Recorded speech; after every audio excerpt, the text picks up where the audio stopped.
ہر لحاظ سے جی میں آپ کو ایک درخت کا آج بتاتا ہوں، اس کے لیے بہت فائدہ مند ہے. یعنی وہ ایسا درخت ہے کہ اس کی ہر چیز کام کی ہے. یعنی بہت ساری بیماریوں کا علاج اس درخت کے اندر ہے. عام طور پر وہ مل بھی جاتا ہے نا، بوہڑ کا درخت.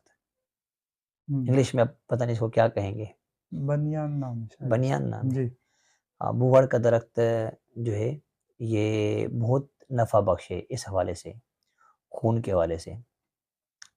اس کا پھل لگتا ہے گول گول چھوٹا لال رنگ کا ہوتا ہے. وہ جو پھل پک جائے نا تو اس کو جو ہے یہ پک جاتا ہے نا، جب پھر وہ پھٹ جاتا ہے، خود گر جاتا ہے. تو اس پھل کو جو ہے نا جب یہ پک جائے اس کو چھاؤں کے اندر، درخت کی چھاؤں کے اندر سکھائیں گے. درخت کی چھاؤں، اسی کے چھاؤں، درخت کی چھاؤں. اسی ضروری نہیں ہے کوئی بھی درخت کی چھاؤں، چھاؤں کے اندر سکھانا ہے، دھوپ سے نہیں سکھانا. اور یہ بھی خیال رکھنا ہے کیڑیاں وغیرہ نہ اس میں پیدا ہو جائیں نا، کیونکہ بعض اوقات